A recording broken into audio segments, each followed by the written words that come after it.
But Rob, speaking of the Eagles, let's go there. They obviously last night beat the Houston Texans.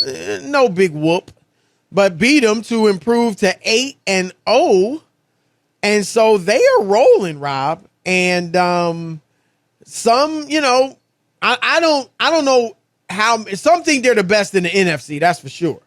I think most people feel like Buffalo and Kansas City are the best in the league. But Philadelphia is certainly having a terrific season.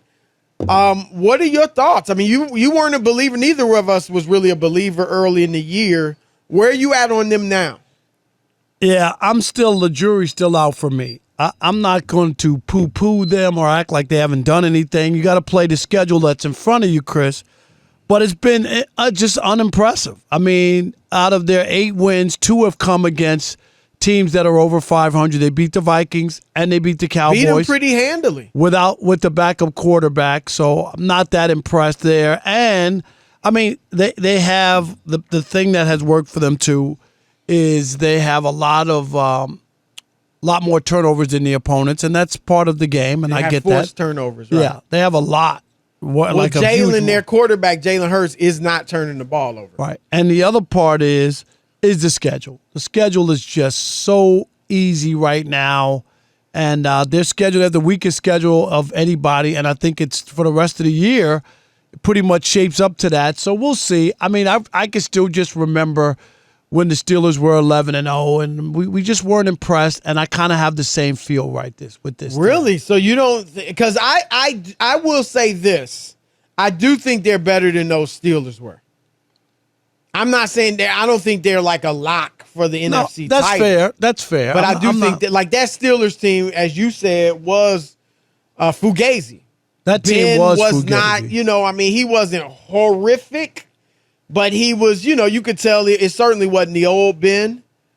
And, you could see them kind of squeaking by. They just weren't that impressive. Whereas I'm impressed with Philadelphia. They got a very good defense, Rob, a top defense in the league. They beat the Vikings, 24-7. And you're right. I mean, other than the Vikings and the Cowboys who didn't have Dak Prescott at that time. Right. I mean, the Jags who've won 2 games, the Lions who've won 1, the Commanders won 4, but they're not. Nobody's thinking much of them. The Steelers without T.J. Watt pummeled them, and last night the Texans. So I get where you're coming from. But here's the problem. Outside of Minnesota and Dallas, Chris, the rest of their opponents' record are 12-33. That's why their defense is so good going up against teams like that aren't. And I don't want to make it like they haven't done anything. Don't get me wrong. But there's a reason why. Because you're playing these also-rans and teams that just aren't that good. So, people can celebrate it. I don't think even people in Philadelphia are like, we're happy to be 8-0, but we don't think like this is a world-beater team yet. Right. I think even Eagles fans feel that. You think I'm wrong? Well, no, I think you're right. But I do think, Rob, we're going to see, even though the schedule remaining isn't the best in the league or toughest in the league, I do think we'll get a better feel for who they are. They will play the Cowboys. Presumably, Dak Prescott will be healthy. That's later in the season. Yeah, that'll be a good game. The Giants, Gage. I know the Giants. I mean, they aren't undefeated, but I don't think they're that good. The Giants, despite their record, I don't think they're good. Right. But they got them twice. You got the Titans who have won 5 straight and playing pretty good football. Packers, they got the Packers in 3 weeks. I don't know if the Packers will be good or not. Yeah, they might not turn things around by then, or they might not be good. They might not be good. But Rob, let's face it. I mean, in the NFC, I think the best 3 teams in the NFC, and this is not in order, but San Francisco, Philadelphia, and Dallas. But here's the other. I got that. Here's the other thing that's incredible. All right, with their 4 of their wins, Chris, Detroit, Houston, Pittsburgh, and Jacksonville all have the 4 worst records in the NFL.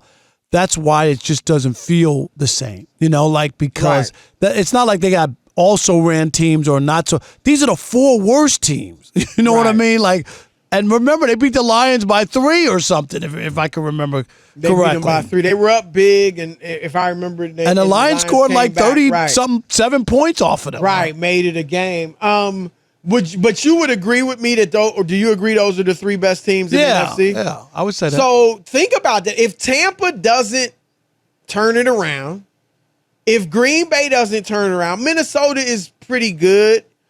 But they're not scaring anybody with Kirk Cousins. We do have to say Dallas certainly is unproven with Dak, right? He hadn't proven he can beat great teams. San Francisco doesn't. Jimmy G, as much as you and I like him, he's the worst of those 3 quarterbacks. That's for darn sure. And so, at least in the regular season, he has had some success in the postseason, even though he hasn't lit it up statistically. But with those 3 teams, Rob, being the best to this point in the conference, I do think I hear you, because I don't know that they're great either. But judging by the competition, they certainly got as good a shot as anybody to get out of the NFC. Yeah. The last time we saw them in the playoffs, though, Jalen didn't look great. It was against better competition. We'll see. How Dak looked last time you saw him? Yeah, no, I got it. We saw them. He looked, and Jimmy G. I mean, and Kyler Murray. The last time we saw him, that's awful. my point. That's true. Yeah. All right. It's just kind of a mess.